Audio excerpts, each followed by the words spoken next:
While he continues to grapple with this complex legal drama over security privileges with the firm, it appears that Harry's found solace in the warm embrace of US authorities, particularly the New York Police Department.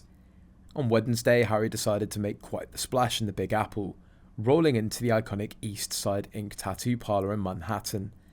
But this wasn't just any visit, it was a carefully curated PR stunt.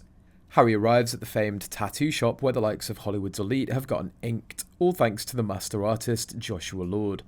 Sources whisper that Harry didn't even get a tattoo during this so-called fun outing. Nope, he was simply there to promote an upcoming project.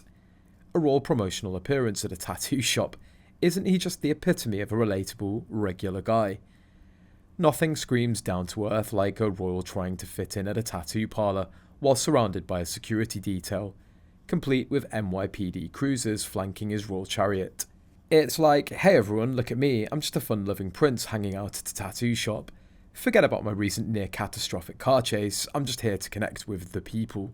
It's almost as if he's shouting from the rooftops, I'm important, pay attention to me, as Harry traipses through New York City with his retinue of guards. The very notion of being relatable is as laughable as it is absurd. Regular folks don't roll through the streets with a mini army of officers trailing them.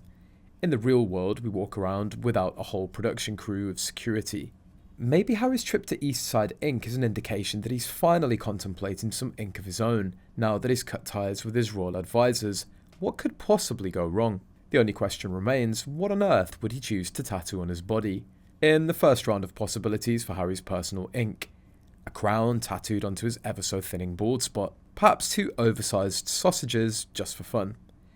Or maybe Chelsea Davies' face enclosed in a heart. A little nostalgia never hurt anyone, right? Now let's entertain what would be more fitting tattoos. A giant mural of Meghan's face covering his entire back from the nape of his neck down to his buttocks, and perhaps with a mouth strategically placed between his cheeks. How about a leash around his neck to remind him who's really in charge, or maybe just spare emblazoned across his chest in letters so big they could be seen from outer space. This over-the-top PR campaign to morph Harry into the jester of royalty isn't fooling anyone. We've seen his true colours and no amount of window dressing can change that.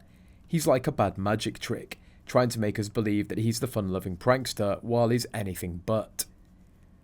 And while we're at it, let's consider the absurdity of Harry needing a police escort for mere window shopping. New Yorkers don't care if he's King Charles' son, he's more of a curiosity than a celebrity these days. Seriously, what does he even represent anymore? He's not working for the UK, nor is he ever really plugged into the US landscape. So here's to Prince Harry's latest escapade, an attempt at reclaiming his fun persona amid an ocean of skepticism. But remember, it's not about how many tattoos you don or how many NYPD officers escort you, it's about being genuine, and when it comes to Harry, that's a lesson he seems to have missed.